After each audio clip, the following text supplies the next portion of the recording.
My time in the Philippines has nearly come to an end, but we're not slowing down just yet. Ryan and I decided to fully embrace the spirit of adventure one more time by exploring more of the province of Bohol, traveling to the far side of the island to see what we could find. We made the most of our final day by navigating narrow mountain paths on motorbikes, visiting stunning waterfalls, and taking our first swim in the ocean since arriving in the Philippines. Along the way, we connected with tons of friendly locals, chatting in Tagalog, and even a little bit of Bisaya. I want to take a moment to express my wholehearted gratitude to everyone who donated to my fundraiser, making this trip possible. I'm incredibly proud of the community we've built here on YouTube, and I truly appreciate each and every one of you. And don't worry, this is far from the end. There are many more adventures to come, sooner rather than later. I hope you guys enjoy the video. Good morning, guys. Today is our last day in Bohol. It's come to an end. It's gone fast, but we had an amazing day yesterday. We met our friend Kuya Richard, who without him we wouldn't have been able to see the things that we did. So we asked him, hey, can we go out again today? Would you mind? And he graciously accepted the offer. So we're gonna go out and hit up some spots that are a little bit farther away than where we went yesterday. Hopefully get off the beaten track a little bit and have some more adventures. So let's go! Hello, Kuya! Kuya! Mayong buntag! Mayong buntag! Kamusta po? Okay na po, sir. Handa ka na po para sa isa pang adventure? Opo. Sige. Ay naku, ang sikip. Papunta kami sa sa falls. Twin Falls. Twin Falls yung tawag. Opo. Pwede bang maligo dito? Pwede po. Pwede. Sige. Sa tingin ko, onti lang yung mga tourists dito. Uy! Sana. Mas onti yung tourists kasi medyo malayo. Nakapunta ka na ba dito? Opo, maraming dito. Ikaw talaga yung yung expert dito. Ano pong sabi mo? Nakapunta ka na sa lahat ng lugar dito sa Bohol. Opo. Inaayos nila yung kalsada. Bilisan niyo. Sipag. Okay, andito na. Dito po tayo. Mayong buntag. Kamusta po kayo? Okay lang. Okay lang? Sir, kanang sa Tagalog? Ang sakay ba sila Sir, pila? gusto sakay kayo ng motor papuntang Talaga, malayo ba? 1.5 kilometers. 1.5, hindi pwede sa sasakyan kasi masikap yung daan. Okay, included ba yun sa presyo? Ay, kasi kapag sumakay, 200 ang bawat isang motor. Dalawang motor. It's like 1.5 kilometers, so It's up, You're saying we could take a nasa motorbike? side yun, sir, kung sasakay kayo or... Kayo ano? do we want to get on a motorbike to do it or do we Dadagdag na walk? lang kayo ng 200 pag gusto nyo magmotor. So we want to do the motorbike, it would be 200 pesos per person. Dagdag na lang kayo dito ng 200 pag gusto nyo magmotor. Pag hindi, 350. So it depends how much change she's going to give you if we want to take the motorbikes or not. Let's ask Kuya Richard. Yeah. Ay Kuya, sabi nila na dapat mag-motor papunta doon. Tama ba yun o dapat maglakad? Ano pong Motor po kayo. motor? Okay. Kasi kasama na po yung sa entrance. Okay. Thank you po. Sige, sasakay kami ng motor. Tama na to, sir. Kasi motor, Joseph. Si Joseph yung pinakamagaling? Pinakamagaling sa buhay. Pinakamabilis? Yan, ito sir. Lahat magaling. Lahat magaling. Oh, siyempre. Pero ikaw yung pinakamagaling, di ba? Basta pa... Okay, boss.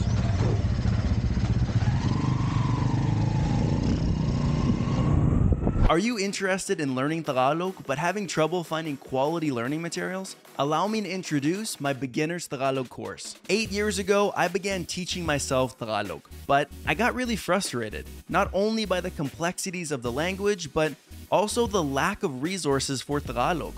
So that's why I decided to create the language course that I wish I had when I started learning. Sign up for my beginner's bundle and get lifetime access to 18 video lessons with corresponding PDF vocabulary sheets. Click the first link down below to get started.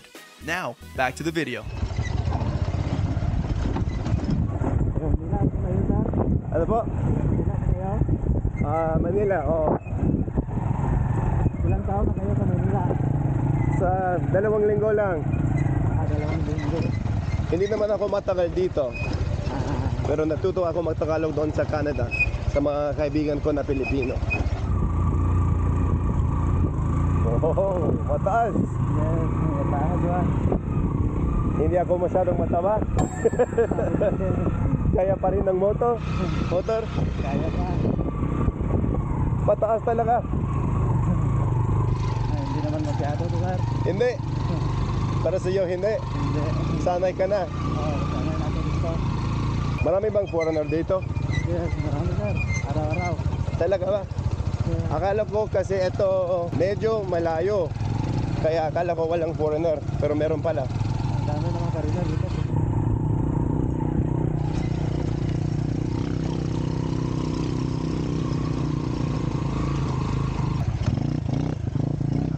Ayos. Salamat, boss. You speak Bisaya? Hindi. Tagalog lang. Tagalog? Tagalog konti lang. Ang galing Tagalog. mag-Tagalog. Hindi, sakto lang. Bili ka ng beer. Okay lang. Mamaya yata. Pagbalik. Pagbalik. Ikot muna. Maligo muna. Naligo ka na. Maaga pa para sa beer. Diba? Sige po. Okay, sige. Mayon buntag. Mayong buntag. Mayong buntag. Ay, kamusta kayo? Hi. I understand now why we had to take a motorcycle. It's a very small path. Wouldn't be easy to walk that. Masikip talaga yung daan. Pataas, pababa, maraming bato, hindi pwede maglakad, di ba? Kaya kailangan sumakay ng motor nyo. Wow, it's gorgeous. Ang ganda talaga. Yes, maganda. Maayo. Malalim ba yung tubig? 10 feet, sir. 10 feet? 15 feet. Hindi naman. Hindi masyadong malalim. Hindi. Ang ganda talaga dito, di ba? Kayo, taga dito ba kayo? Shout out para sa vlog. Junior lang ka eh. Junior at Joseph. Joseph, sila yung pinakapogi dito. Anong tawag ng falls ito? Pahangog. Pahanog. Pahangog. Twin Falls. Maganda talaga. At unti lang yung tao. Parang tayo lang, di ba? Okay, maliligo na tayo? Yeah. Sige, maliligo na. Ligo na. This place is perfect. It's so refreshing. We've gotten used to being sweaty all the time here in Bohol. So getting in this water feels so nice.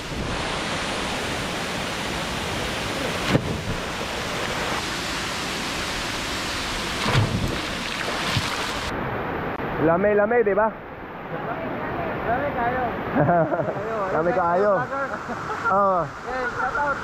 Shout out. Mga kaibigan ko dito. Ay, nako.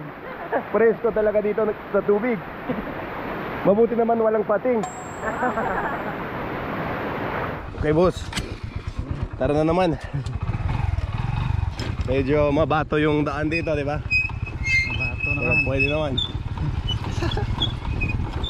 This looks sketchy, but Joseph's got it. He's a pro. He's done this once or twice before.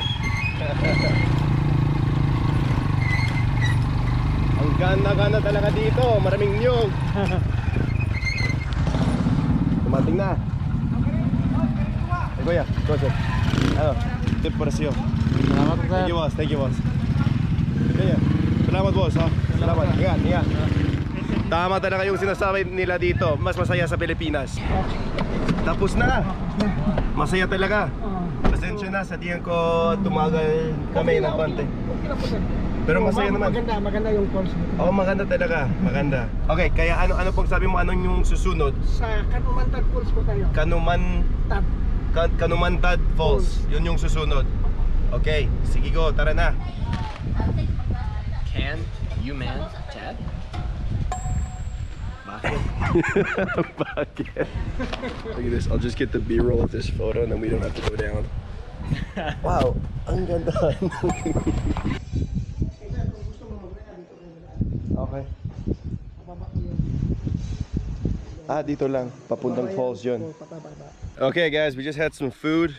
I'm stuffed with lechon kawali, which doesn't seem like the best moment to suddenly go down 462 stairs, but we're gonna do it anyway. We're gonna check out the falls here. Apparently there's a really big waterfall. I think it's called Kanumantad. Richard was trying to explain to us how to pronounce it, and it took me an like an embarrassing amount of time to imitate what it actually is. Bisaya is hard. Some of the words are really different than Tagalog. I think this is the last falls for today, and then after this we're going to the beach. Getting our steps in. So there's two ways to get to these falls. You can rent a motorcycle that'll take you right down there, or you can do what we're doing right now and climb these stairs. So we thought that we could probably handle it on the way down. It's only 200 meters, so it's really not that far. But on the way up, you can see that these are really, really steep. So I think it might be a different story. So I think we're gonna walk down on foot and then come up with the motorbike. Ay, mayong hapon. To speak Bisaya, I'm Ali. Hindi po, Tagalog lang. Meron ka ng ticket? Tikat? Meron. Ay, naiwan ko sa sasakyan. Yung 55555. Yes, yes. Yeah. Nagbayad na pero naiwan ko sa sasakyan. Okay lang. So, Texman meron. Texman. O sa'yo nakalag nga pangalan dito? Ano po? Pangalan nga nakalag. Jared. From? Canada. Oh. Jared Hartman yung nakalagay. Yeah. Kinusap na namin si ate doon. Kamao? Marunong? Ako si Ryan. Ryan. Konti lang, alam niya. Konti lang. Ikaw ang taga Maynila. Taga Canada. Pero nag-stay ka sa Maynila. Saglit lang. Natuto talaga ako magtagalog doon sa Canada. By self? Opo. Sa mga kaibigan ko, ganun. Very nice. Umuulan na. Umuulan na. Pero gusto mong kumilong muna? Baka mabasa ka? Oh no. Ano sa tingin mo? Umuulan ng malakas? Shower of blessing. Malakas to. Malakas? Yan, malakas yan. Oo. Sana hindi. Dito ka na. Wala akong payong. Patay. Patay na ako sa ulan. Natuwa ako sa'yo. Galing mo mag-Tagalog. Maraming salamat. Sakto lang. Hindi masyado. Hindi, marunong ka. Kasi yung iba, alam mo, here in Bohol, sometimes, the other people doesn't know how to speak Tagalog. Hindi. Hindi sila natututo. Hindi sila natututo. So, Parang tinatamad sila ng konti. na-amaze lang ako sa'yo. Maraming salamat, kuya. Mas magaling ka pa. Hindi, kasi taga rito lang ako sa Pilipinas. At the same time, back and forth na ako sa Maynila. Okay. Kaya sanay ka na sa Tagalog. Sanay na ako. Yun yung problema ko dito. Hindi ako magaling mag-Bisaya. Tagalog lang. Turuan kita. Turuan mo ako. Anong dapat malaman ko? Kung sa'yo pangalan ni mo? Oo. You. May bubong ba? Mayroong bubong doon. Sino ka naman? Gotta run from the rain, bro. Pwede. Marunong ka mag-Tagalog. Oo, kayo doon. Pwede ba? Pwede ba? Tama ka. Umuulan bigla. Pero may araw pa rin. May araw pa rin. Ganyan talaga ang... Umuulan tapos may araw. Kaiba yun. Naamis ako sa kanya, marunong mag-Tagalog. Ini-English ko kanina pagsagot Tagalog, ha? Nagulat ka. That was good timing that we got here just before it started. How's the Philippines? You like here in the Philippines? Yes, very good. Very nice. Dati kayo. Oh, yun ang bibingka. Ano ba yun? Ano ba yun? Bibinta? Parang matamis ko. Hindi ng tamis nito. Taga saan kayo? Naka-Canada ako. Canada. Canadian tapos siya. Saan? Sa Ontario? Ako. Grabe talaga yung ulan dito sa Pilipinas. Ang lakas. Parang 5 minutes lang, basa ka na. Oo. Gano'n na kayo katagal dito sa Bohol?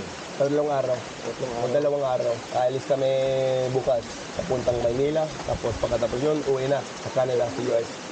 Oo, matagal na kayo dito sa Pilipinas. 3 linggo. 3 linggo. 1 buwan para sa kanya. Hindi naman matagal. Saglit lang. Ang bilis ng oras.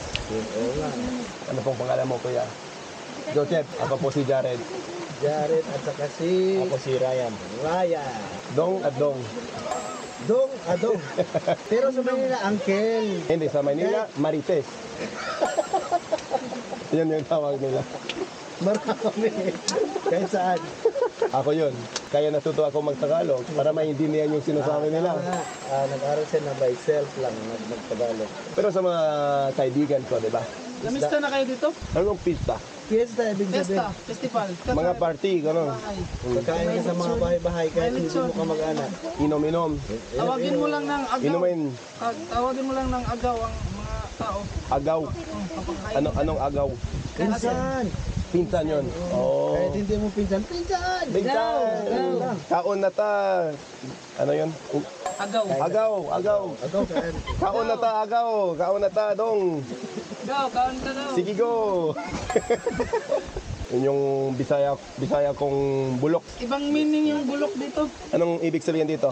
Bulog is bubo. Bobo. Tanga. Jose, wala nang ulan? Wala na. No, nagsawa din. Ayos. So the waterfall height is 79 meters. Then in the between of this and the source of the water, there is a dam to control the water. Because during weekdays, only 50% water flowing down here. Oh. And the 50% is supported to the rice field or irrigation. Okay. I see. Because 4 barangays supported this 50% water. So they use the water from the spring to water the rice. Wow. Nag-enjoy kayo dito. Opo, siyempre. Maganda talaga dito. Nandito po tayo sa Kanumantad Falls. Ay, sa akin ba to? Sa'yo. Ay, iharap ko sa inyo. Hindi. Dapat sa'yo. Ikaw mas pogi eh. Hindi, nahihiya. Nahihiya siya. Ako na dito. Pwede na? Pwede na po, sir. Okay, sige. Okay na po, sir. Okay, tara na. Salamat pare. Pataas talaga. Puro pataas. Mas madali pag walang hakdan. Nagsawa ko sa hakdan. Napapagod na yung mente ko. Ang ganda po dito sa Palayan. Sayang, wala nang palay, sir. Wala nang palay. Tatanim pa lang. Ah, okay. Nagtanim pa. Opo. Ano pong season ng bigas? Yung taniman dito, June, July. June, July? Opo. Tapos, anihan na naman, October, November. Maaga pa. Oh, maaga pa. Okay. Ayaw kayo. Maraming salamat. Okay kuya, tara na tayo sa Anda Beach. Anda Beach. Anong mas maganda, yung Alona o Anda? Anda Beach is maganda rin po. Tapos mas unti yung tao daw, di ba? Opo. Kasi medyo Kasi malayo. Malayo yun mula Panglao. Hindi pa ako naligo sa dagat dito sa Pilipinas. Ganun Ito po. yung pinaka first time. Yes, yeah. Maganda po talaga sa Anda sir. Parang sugar po yung ano niya. Yung Talaga. buhangin. We made it. Anda Beach, baby. Honestly, it's already way nicer than Alona. As Kuya Richard was explaining, like the sand is way finer here and it's way more chill. Like there's like less people. The buildings and like the restaurants are much more low-key. Alona is like very commercial, and so it feels like a bit more relaxing here. So I think this is the first time we're getting in the water in the Philippines, right? I believe so. Yeah, it's Yeah. my first time. I've never been in the ocean in the Philippines, so here it is. The ocean awaits, my friends. The ocean awaits. It's really not that deep. I feel like you gotta walk out for quite a while to get to some deeper water. Yeah. Well, we've gone out 1 kilometer and it's 2 feet deep. So that might be as good as it gets. Yeah. All right, let's get in here. So Anda Beach is like basically on the complete opposite side of the island from Panglao, where we started. We've put a lot of kilometers in today. We've traveled really far. Well guys, my time in the Philippines is coming to an end. This is it, really. Yeah. We're finishing it off here in Bohol, and it couldn't be a more picturesque scene here on Anda Beach. Went for a swim in the water. Sun is just setting. It's pretty magical, and I feel grateful. Like, I've always wanted to come to the Philippines. This has been on my list for so long. Like, literally I've been speaking Tagalog for 8 or 9 years back in Canada, and I didn't do it in isolation. I had a community of Filipino people around me, like, throughout the years. Co-workers and friends and, you know, ex-girlfriend, a lot of people. And I have a soft spot in my heart for the Filipino people. So being here is like a dream come true. And something that I recognize is that there's no way that I would be here without the people that supported me. When I started my PayPal fundraiser, 33 generous people donated to this trip right here, including this guy, Ryan Hale. And I feel so grateful. I can't believe the generosity. And so I just feel humbled, honestly. I feel really humbled. And I'm sad that the trip is coming to an end, but I'm really happy with the things that we did here. It was truly an incredible experience, and it just wouldn't have been the same if I didn't have you by my side. We were going through this as friends together. It was an incredible time, Jared, so. Yeah, dude, this is it. Yeah. This is it. But the promise is we'll be back. we'll be back. We'll be back. The more time that I've spent here, the more I realize how much there is to see. Every place in the Philippines has a story. Every place has a culture, a community, and I just want to see it all. The time went by super fast, and I'm already planning my next trip in my mind, so we'll see you guys very soon. Ingat po. Okay.